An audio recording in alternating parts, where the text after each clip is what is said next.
ఈరోజు కల్వకుంట్ల గ్రామంలో బస్సు సౌకర్యం ఏర్పాటు చేయాలని చెప్పేసి నిరసన డివైఎఫ్ఐ ఆధ్వర్యంలో ప్రజా సంఘాల ఆధ్వర్యంలో నిర్వహించడం జరుగుతూ ఉంది. ముఖ్యంగా 77 ఏండ్ల స్వాతంత్రం వచ్చిన తర్వాత అంటే నల్లగొండకి అతి దగ్గర ఉన్న ఊర్లలో కల్వకుంట్ల కూడా ఒక ఊరు. కానీ ఈ ఊరిలో బస్సు సౌకర్యం అనేది కల్పించకపోవడము ఈ దేశ ప్రజాస్వామ్యానికి రాజకీయానికి సిగ్గుచేటని చెప్పాల్సిన అవసరం వచ్చింది. ముఖ్యంగా ఇది రోడ్డుకి 3 కిలోమీటర్లు 4 కిలోమీటర్ల లోపలనే ఉంది ప్రధాన రోడ్డుకి, అయినా బస్సు సౌకర్యం కల్పించట్లేదు. ఈ రాజకీయ నాయకులు ఎవరు పట్టించుకోవట్లేదు. ముఖ్యంగా ఎమ్మెల్యేలు, గత ఎమ్మెల్యే పట్టించుకోవడం, ఈ ఎమ్మెల్యే పట్టించుకో ఎవరు పట్టించుకోవట్లేదు. ముఖ్యంగా ఈ కల్వకుంట్ల గ్రామానికి దత్తత గ్రామం అని చెప్పేసి ప్రకటించారు. దత్తత గ్రామం అని చెప్పేసి అప్పుడు అధికారంలో లేనప్పుడు కాంగ్రెస్ రాజగోపాల్ రెడ్డి ప్రకటిస్తే ఆ రోజు అర్థం చేసుకోవచ్చు, అధికారం లేదు కానీ అర్థం చేసుకున్నాం. కానీ అధికారంలోకి వచ్చిన తర్వాత 2 ఏళ్ళు అవుతుంటే కూడా ఇంకా దత్తత గ్రామంలో బస్సు సౌకర్యం కల్పించకపోవడం అనేది న్యాయమైందా అని చెప్పేసి రాజగోపాల్ రెడ్డి గారిని ఈరోజు ప్రశ్నిస్తూ ఉన్నాం. అదే సందర్భంలో బీటీ రోడ్డు వెల్మకైల నుంచి కల్వకుంట్లకు వేయాల్సిన అవసరం ఉంది. ఈ రోడ్డు వేస్తే బస్సు రావడానికి కూడా ఈజీ అవుతుంది.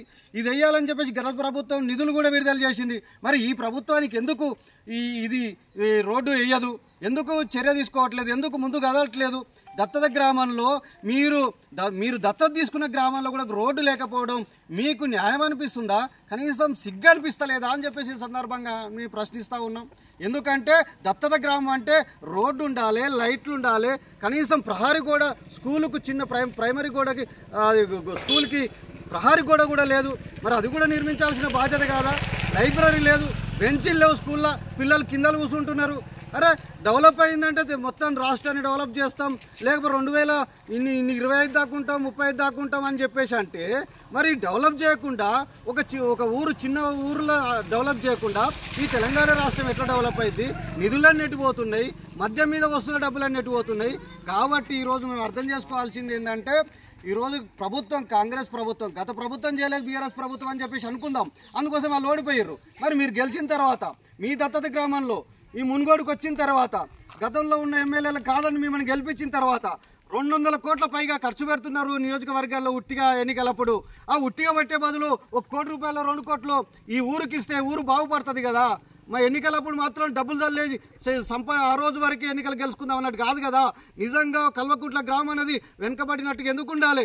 ఎన్ని రోజులు రోడ్లు లేకుండా ఉండాలి, ఎన్ని రోజులు బస్సు లేకుండా ఉండాలి? మీరు ఉచిత బస్సు పెడతా అన్నారు, బాగానే ఉంది. మరి కల్వకుంట్ల ప్రజలు ఉచిత బస్సు ఎక్కొద్దా? మాకు బాకీ పడ్డది కాంగ్రెస్ ప్రభుత్వం అని చెప్పేసి ఈ సందర్భంగా చెప్పదలిచినాం. ఎందుకంటే కల్వకుంట్ల ప్రజలు ఉచిత బస్సు ఎక్కట్లేరు. మరి మీ హామీ మాకు అమలు చేయట్లేదు. మరి మీ హామీని మీరు విస్మరించినట్టు కాదా? కాబట్టి వెంటనే ఈ ఊరికి రోడ్డు నిర్మించాలి. కల్వకుంట్ల నుంచి వెల్మకన్న రోడ్డు వెంటనే నిర్మించాలి. అది ఆల్రెడీ శాంక్షన్ అయింది, అది పోయేది కూడా లేదు. అదనంగా కొత్త డబ్బులు కూడా కేటాయించింది కాదు, ఇప్పుడు ఉన్న డబ్బులకెళ్ళే వాడాల్సిన పరిస్థితి ఉంది. కాబట్టి వెంటనే అది నిర్మిస్తూ ఈ స్కూల్కి కనీసం బెంచీలు లేవు, అందులో ప్రహరీ కూడా లేదు. ఎంత డబ్బులు అవుతాయి? మామూలు తక్కువ కాట్లే, వేల కాంట్రాక్టులకు వేల కోట్లు తింటున్నారు, వేల కోట్లు సంపాదించుకుంటున్నారు. అందులో మేము వాటాలు అడుగుతలేం.